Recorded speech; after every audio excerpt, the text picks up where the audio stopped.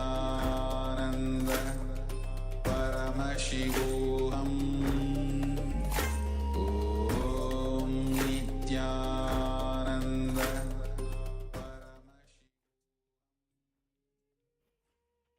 Yes, now you can relax. And from this space of oneness, take a moment to compare. First, take the measurement again with the weight of the object. And once you have taken the weight of the object, which is the second measurement after the power manifestation, and let's compare it with the initial measurement that we have taken.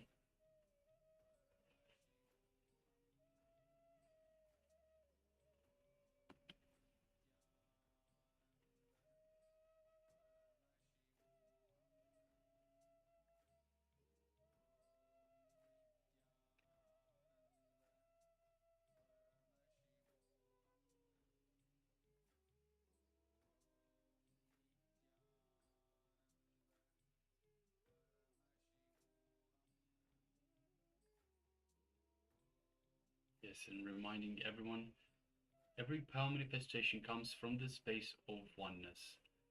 The space of oneness with Paramashiva, space of oneness with everyone around. So it's very much in line with the enriching and causing, enriching other people and causing their reality. But from space of oneness, from the realization, from the powerful cognition that you are Paramashiva, you are the source of everything. This is where the power manifestation, this is where the power manifests from. It is your feeling connection to Swamiji, who is the embodiment of Paramashiva, the living avatar of this age, that this power manifests.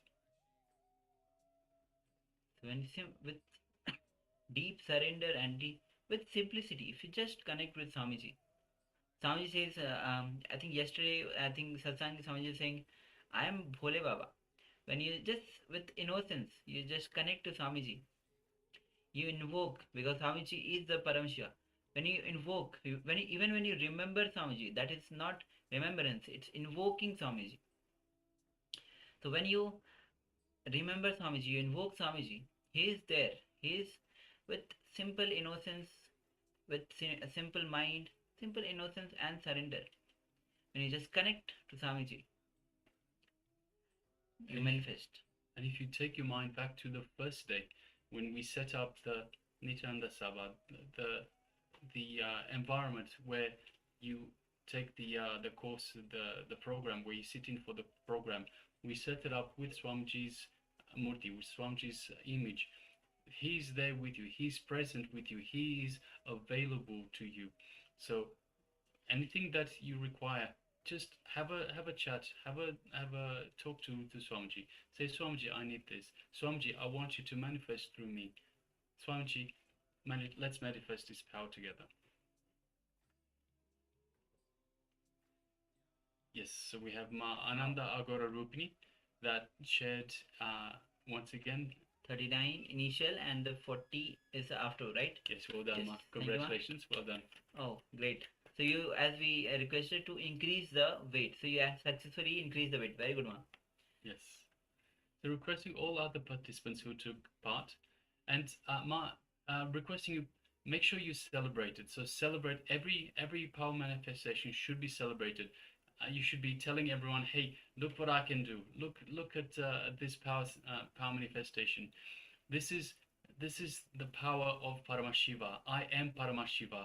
Everyone is Paramashiva. So anyone can do this. Yes. And of course, it is from the oneness that you manifest this power. It is when Swamiji flows through us. When you allow Swamiji's energy to flow through us, the power starts manifesting. So yes, thank you for Ma for manifesting, and others also. Please start sharing, recording your sessions, power manifestation, even taking the pictures, and let's start sharing and enrich others, so that when you start enriching others, you in turn get enriched. Yes. So with this, we'll be entering into the next session, and the next session is going to be on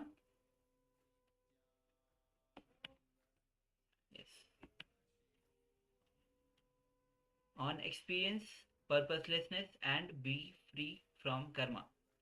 So Swamiji says again and again, the existence itself is purposelessness, but we cling to life, we find some goal, some purpose in our life. But when we realize and when we experience the existence itself is purposelessness, then we become totally free from karma, because the experience itself comes from the space of oneness. Then we realize the existence itself has no purpose. It is we when we create some purpose in our life and we keep running behind it. So let's come to the space of listening as we listen directly from Bhagwan to understand, cognize, and not just cognize, but to experience this purposelessness. Yes, and requested participants, please make sure you write down all powerful cognitions. This is a very important topic. It is a very, very important cognition to understand, cognition to internalize. So please make sure you have your pens and pens and paper ready, and make sure you write down the cognitions. Yes. So let's begin.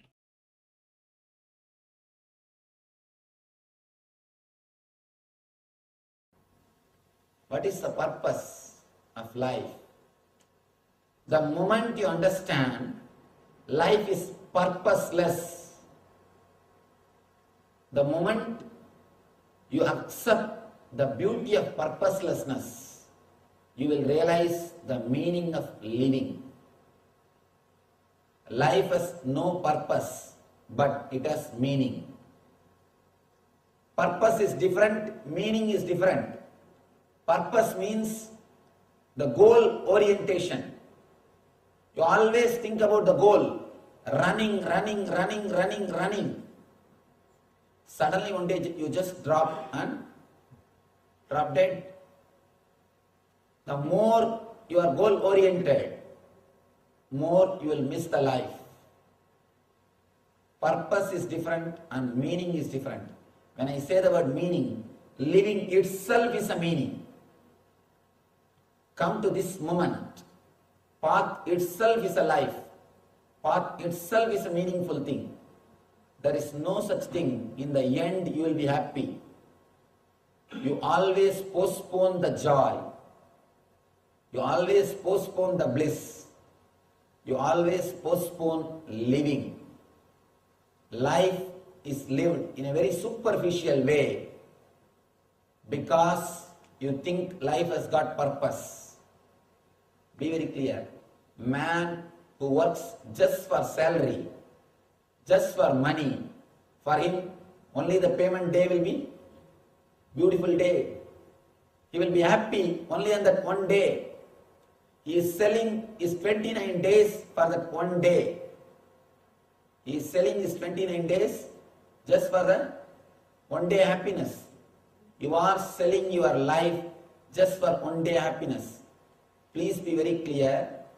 Man who is running behind some goal will never be able to live the life happily. If you are working just for salary, you will never be able to experience the meaning of living. You will be able to run behind the purpose. I don't say don't take the salary, but let it not be the only goal. Let it not play major role in your consciousness. That is what Krishna says. That is what Krishna means. Karmanye vadigaraste mabaleshu kadachanaha. You can do only your duty. You have no right for fruits. If you think of fruit, you will lose the joy of living. You will lose the joy of living. The meaning of the living is experienced only when you understand the beauty of purposelessness. The beauty of purposelessness makes you realize the meaning of living.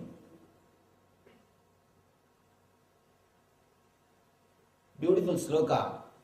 Karmanyevadhikaraste ma baleshu kadachanaha ma karma bala hedurbur ma de sangosta karmani. You have a right to perform your prescribed duty, but you are not entitled to the fruits of action. Never consider yourself the cause of the results of your activities and never be attached to not doing your duty. Two things we need to understand. One, he says, let your inner space be not contaminated by the purpose of life.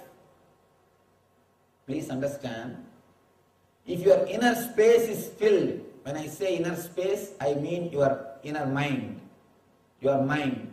When you close your eyes, what comes in your mind is inner space. If your inner space is filled with the purposes of life, be very clear, you are running behind something which will never give you fulfillment. Which will never give you fulfillment. He says, let your inner space be not disturbed, filled with purposes. One important thing you should understand. By nature, your inner space is filled with Atman. Your inner space is filled with bliss, eternal bliss. The more you fill your inner space with other furnitures, purposes, the more you empty your inner space from bliss. For example, this room is filled with space. The more you put furnitures, the space will leave this room. Please understand, this room is not empty. No place is empty. It is filled with space. It is filled with ether. This room is filled with ether. More number of furnitures you bring in, the ether will be taken away. Ether will be moved away. It will be less filled with ether. It will be less filled by air. Your inner space by nature is filled with bliss. The more furnitures you bring in means the purposes of life. The more you think life has got purpose, the more furnitures you will bring and arrange it. The more you furnish your inner space, less it will be blissful. In the outer place, if you furnish your home, it will look very nice. In the inner space, if you furnish your inner space, it will look very ugly. Don't furnish your inner space. Don't bring more furnitures into your inner space. Let your inner space be empty. Of course, it will never be empty, it will be filled with bliss. The more you create inner space, more your life will be blissful. More it will be ecstatic. More it will be joyful. Your inner space needs to be emptied. That is what Krishna means. Don't be attached to the results. Continuously, if you think about the money, you will never be able to perform your action completely. You will be always goal-oriented. You will never enjoy the path. Not enjoying the path is the greatest hell, worst hell which can happen to any human being. Please be very clear. People come and ask me, Swamiji, again and again you speak about dharma. Again and again Krishna says, Paritranaya sadhunam vinachaya dushkridam dharma samstavanarthaya sambhavami yuke yuke. I come down to save the innocent good people and to destroy the evil-minded people. Again and again Krishna says, you also say Dharma is the only thing to be practiced. But in our life we see people who are not living according to Dharma, they are living more happily, they are having more property, they are having more wealth. How is it? Please be very clear. They may be having more property, they may be having more things in the outer place, but never think they are happy. Never think they are blissful. If somebody is not following Dharma, means naturally why is not following the Dharma? Ambition. Ambition is the thing which makes you to do all the mistakes, all possible sins. Ambition is hell. Nothing else needs to be done. Please be very clear. Don't think you will do some mistake and go to the hell. No. We do mistakes because we are in hell. The very ambitiousness is hell. There is no need for a separate hell. Don't think we will reach to a separate place called hell in the end of the life. The very ambitiousness is hell. People do mistakes because they are in hell. If you are happy, blissful, you will never disturb others. If we are unhappy, naturally we will vomit that violence on others. Ambitiousness itself is hell. So the very ambitiousness is enough punishment. You don't need to curse him, or you don't need to think that he should be punished. The very ambitiousness is punishment. Just because of that ambitiousness, he misses the whole life. You can easily miss the life by having a purpose for life. If you have the salary as a purpose, you will miss 29 days of your life just for one day. Just for the one day. If you work just for the sake of weekend, you will miss 5 days just for 2 days. Unless your life itself becomes joyful, unless your working itself becomes ecstasy, unless that itself becomes bliss, you cannot experience what Krishna says by this sloka, karmanye vadigaraste mabaleshu gadachanaha. Please be very clear. Even if you think you have the right for fruits, even if you acquire the fruits, what can you do? How long you think you will be able to carry that? Nothing. Nowhere it can come with you. And your life will not be fulfilled just by the purposes. Purpose can be fulfilled, but by purposes your life can never be fulfilled. In our life, please be very clear, when you carry purposes in your life, you are not living. Purposes are living through you, that's all. Young age, somebody teaches you some purpose. This is the purpose of your life. You should become a lawyer. You should become a doctor. You are given a purpose. That purpose is fulfilled through your life, but you will never feel fulfilled. Never do the mistake of thinking you will be fulfilled when your purpose is fulfilled. No. Your fulfillment is completely different from the fulfillment of purpose. If you want to feel the fulfillment, you have to work separately in a different direction. It's a total different achievement. It's a total different dimension of your life. Fulfilling your purpose cannot give you the fulfillment. If you want fulfillment of your being, listen here what Krishna is saying. Here Krishna starts the Karma Yoga. Na karmana manarambhan naishkarmyam purushosnute na cha sanyasadeva siddhim samadhigacchati.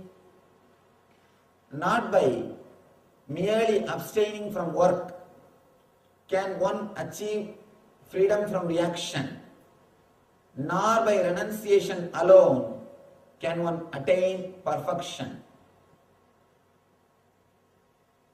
Beautiful. I think Krishna is the first and last master, as far as I know, because no statement can be ultimate truth. We can only say as far as I know. As far as I know, Krishna is the first and last master who declared the truth as it is. Two things. Always the people who are in the politics, people who are in the outer world, they know the characters or the truth or the techniques to achieve success in the outer world. People who are in the spiritual world, they know the techniques to achieve success in the spiritual world. But Krishna is both. Krishna is the only master who is enlightened man and a king. He knows how to give a technique to achieve the total success in the outer world and in the inner world. How to furnish your outer space and how to keep empty your inner space. That is the whole life. The whole Gita is only one idea. How to furnish your outer space to the ultimate luxury level and how to keep your inner space to the ultimate blissful level. Keeping your inner space in a eternal bliss and keeping your outer space in ultimate luxury. Krishna is the only man who has produced formula for inner space and outer space together. You can't expect this from a Buddha because Buddha has given up the outer space. He lived with just 3 pieces of dress and he lived a life of a monk. So whatever he produces, whatever formula he creates will lead you only to that state. But Krishna has lived like a king. Krishna has lived not like as a king. Only Krishna can give a practical instruction. Only Krishna can create a manual for practical spiritual living. All other masters, their manual is useful only for monks who are sitting in monasteries. Only Krishna's manual is useful for the people who are living the life. Here he says, not merely abstaining from work can one achieve freedom from reaction. You can't achieve freedom from reaction by moving away from the work. I have seen one monk, he was considered as a great Paramahamsa because he will never get angry. His greatness is people thought he never gets angry. There is no need because he is sitting in Himalayas. He was sitting in Himalayas. People are there to give food for him every day. Morning somebody brings breakfast. Noontime somebody brings lunch. And night somebody brings dinner.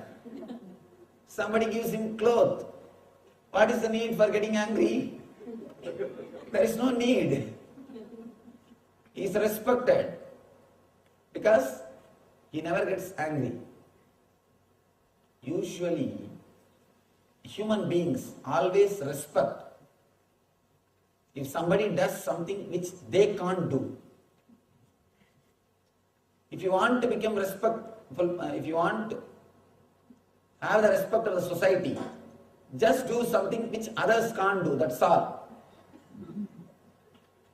Any foolishness. Of course, if you see this Guinness record on all these world records, there are so many foolish things which you can never imagine. Which you can never imagine. Do anything which others can't do, you will have the respect. So this person is considered to be a great person, great Paramahamsa, just because he never shouts at anybody. Of course, nobody thought there is no need. There is no need for him to become angry because he is sitting in Himalayas. Somehow, somebody inspired him. Master, let us go for a Kumbh Mela in Nasik. There is a Kumbh Mela program in Nasik. Let us go to that program for Kumbh Mela. Biggest gathering in the whole humanity happens in India. Every 4 years it happens. Every 4 years, biggest gathering in humanity happens in India. Not only spiritual gathering, biggest gathering. The other day, in TV I saw, leader of particular religion died. Some 2 million people gathered, 20 lakh people gathered. So many TVs are declaring this is the biggest religious gathering. I thought, what is happening? In my village, every year people, 20 million people, 2 million people gather. In my village, every year, for local festival, 2 million people gather. I was surprised. Even international news channels are saying, world's biggest spiritual gathering. I was just surprised. Every 4 years, in Kumbh Mela, 70 million people gather in India. 70 million. Last Kumbh Mela is attended by 70 million people. They convinced him to come to Kumbh Mela. After he came to Kumbh Mela, when he went back, all his disciples left him. Because when he came down from the Himalayas, when his routine was disturbed, only then people understood he can also shout at others. He can also get irritated. He also gets angry. Please be very clear. As long as the situation doesn't come, all are great saints. Everyone is saint till the opportunity is given. Till the opportunity is given. Only when the opportunity comes, you can judge whether he is real saint or escapist. Abstaining from work or moving away from work cannot give you the freedom from reaction. To have the freedom from reaction, your inner space needs to be purified. Your inner space should become empty. You need to remove the furnitures from inner space. Renouncing the furnitures in the outer world is not going to help you. Renouncing the furnitures from the inner world only is going to help you. The idea of purposes, thinking that life has got purpose, should be renounced. That is what he says. Just by renouncing, just by outer renunciation, perfection can never be achieved. Perfection can never be achieved. One more thing. If you renounce the outer world, the more you will be thinking about the outer world. If you renounce the outer world, more you will be thinking about the outer world. a small story. One enlightened master and his disciple, both of them are walking near a river. They are supposed to cross the river to go to their monastery, their ashram. On the way, young lady was standing. She wants to cross the river. She is afraid. She asked the enlightened master, Master, can you help me to cross this river? He said, why not? Please come. He just lifted her and crossed the river, left her and said bye and reached the ashram. The disciple was seeing the whole scene. He is not able to digest the whole scene. He is burning, maybe jealousy. He is not able to digest.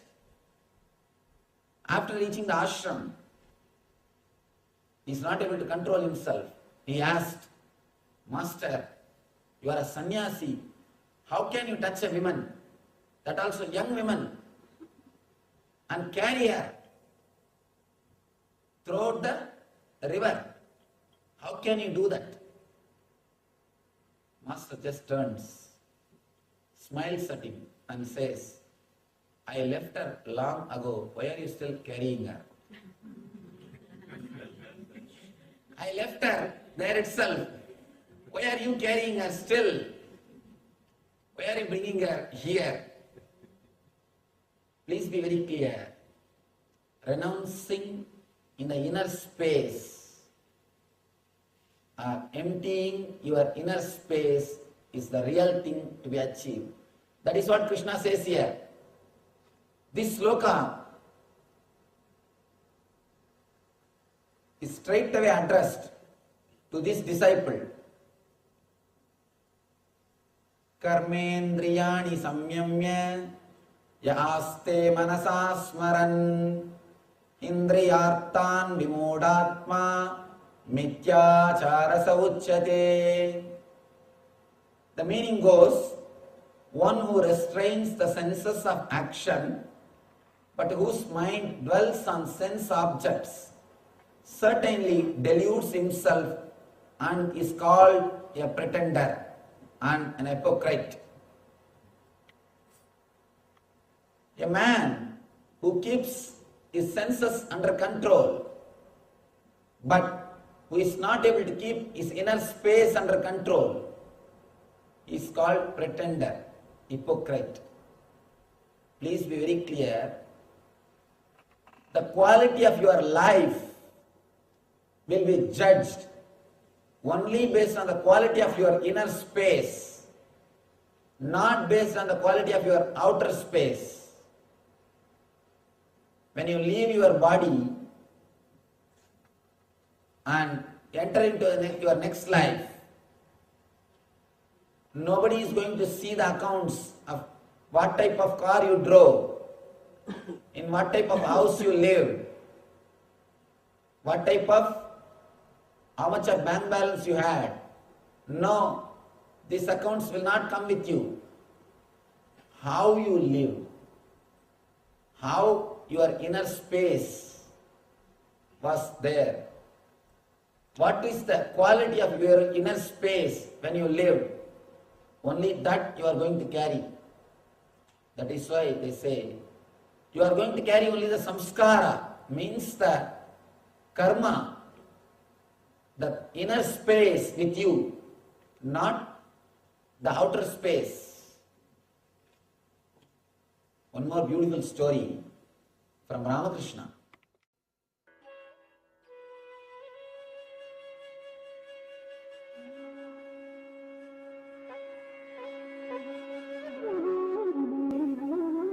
Who are all entering into the prostitute's house, what time they are entering, what time they are going out, how many are entering. He will keep all the counts because no other work, what to do? No other work. When you don't have any other work, you need to do something. You need to do something. Continuously keeps the accounts.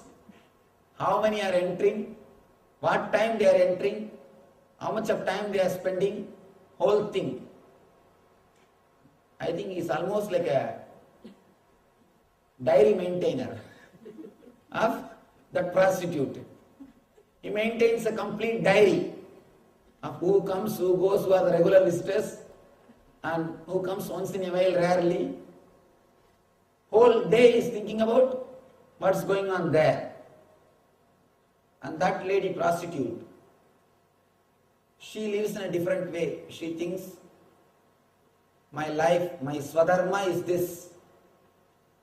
This has been given to me as life. I don't know any other profession. I have to live only like this. For my food, I have to live this life. Oh Lord, but please save me. Let my mind and heart be at your feet. She is deeply devoted to God. Her inner space is filled with divine. Her inner space is filled with God's name. Her inner space is filled with the divine love.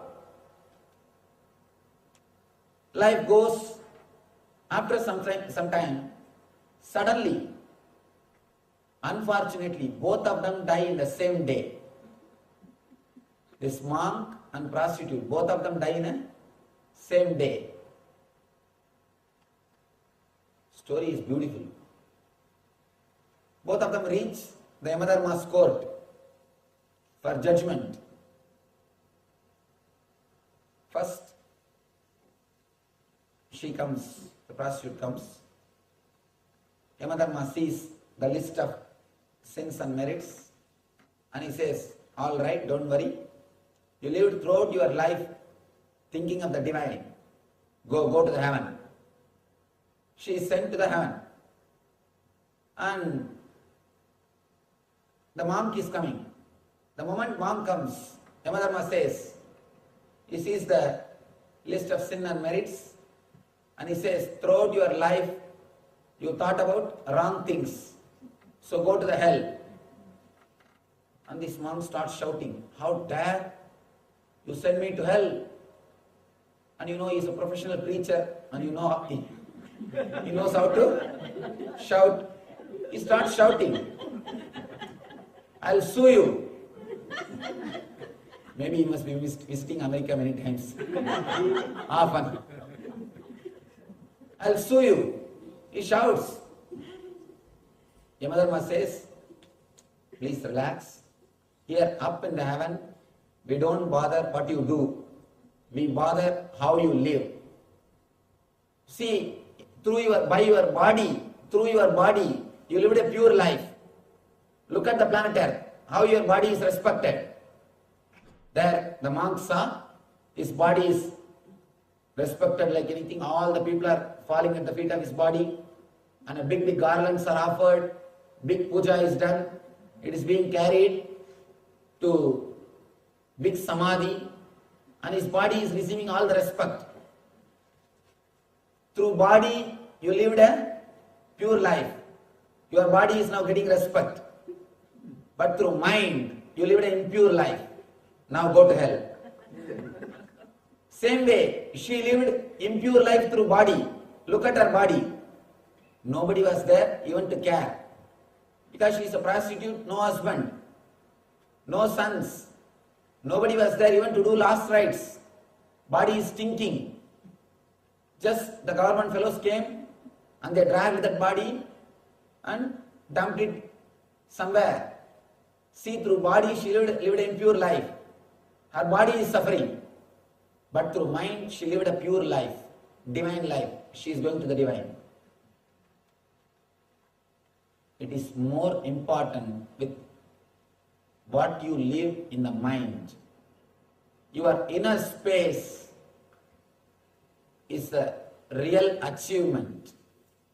How your inner space is the real thing.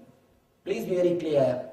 Again and again Krishna declares, Karmendriyani samyamya ya aste manasa smaran indriyartan vimudatma mitya saracha uchyate.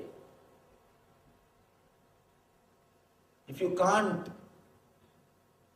clear your inner space, even if you control your body, even if you control your senses, you are called hypocrite. Your life will not be blissful life. Your life will not be a real life. Not only it will not be a spiritual life, it will not be life at all.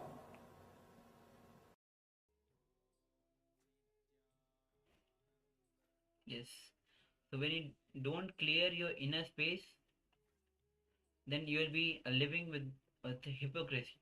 Whether you clean your body, so unless you clean your inner space, you'll be living a hypocrite life. And at the very beginning, Swami says that life itself is purposelessness. There is no purpose. It is we who create the purpose. All right, so powerful cognitions and revelations from the Supreme Pontiff of Hinduism. And I'm afraid this is all we have time for today. This brings to a close our day of Paramashivoham Level 1. So let us have a quick recap of a quick understanding of what we've gone through today. So in understanding the dimensions of human existence, we delved deeply into the concept of karma, which serves as a fundamental principle governing our actions and their consequences. Karma is not merely a system of rewards or punishment, it is a profound mechanism that shapes our experiences and it influences our journey throughout life. There are three primary types of karma. There's the sanchita karma, which represents the accumulated storehouse of an unfulfilled actions from past lives. There is prarabdha karma, which is the portion of sanchita that manifests in our current life, shaping our experiences and our challenges in this particular life.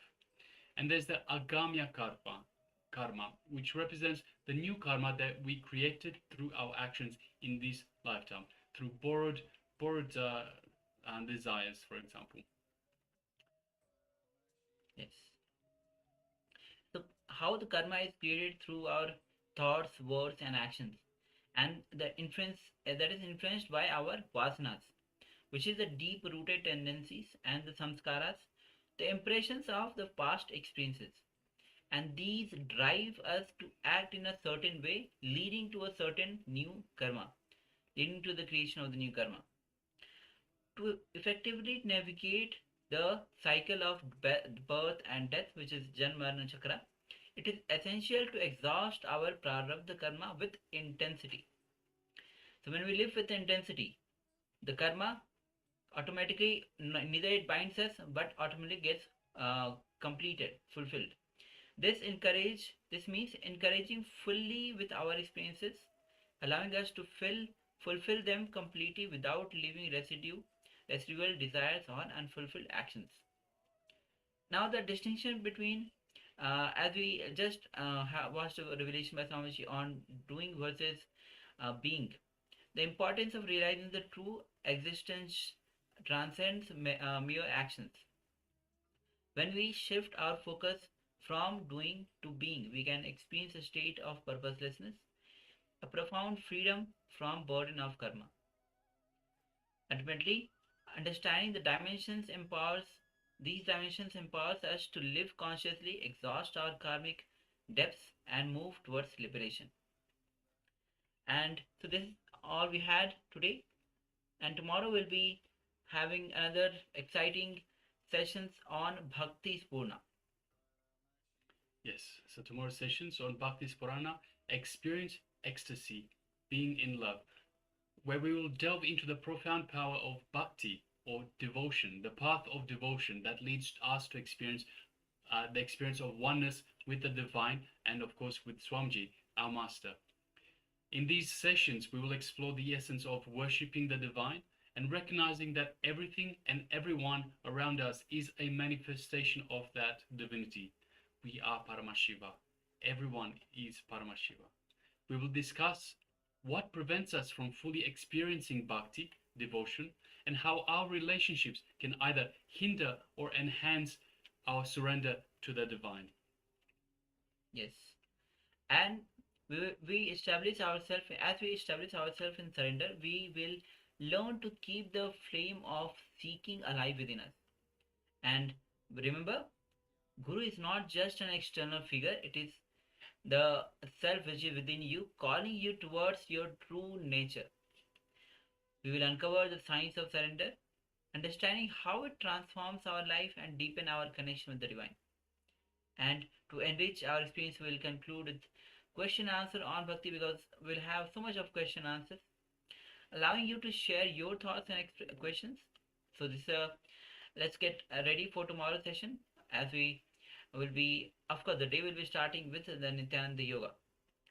So inviting all of you for tomorrow's session, and do not miss the yoga. That's most important. That's the first session that the Paramashivoham starts, and again you can invite your friends and family members also along with you to join for the yoga, and let them get the benefit of yoga, because Swami says again and again, yoga is not just, of course you will get the health benefit, you'll get the flexibility, you'll have the strength, all these things are there, but Swami says yoga is not just about that. It is when the divine enters into man, when it is whole thing is to prepare your body to, so that the super consciousness lands in you.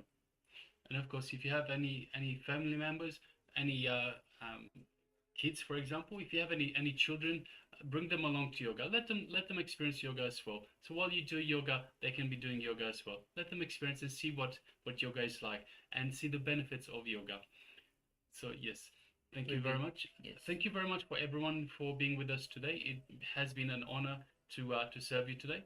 Thank you, and we will see you again tomorrow. So let's finish with the Poon Mantra. Om Purnamadah Purnamidam Purnat Purnamudachyate Purnasya Purnamadaya Purnameva Vashishate. Om Shanti Shanti Shanti Harihi Om Tat Sat. Sarvam Bhagavad Shri Nityananda Paramashiva Padukar Paramastu. Om Nityanandam. Yes, Nityanandam, thank you very much once again, and see you all tomorrow. Thank you, Nityananda.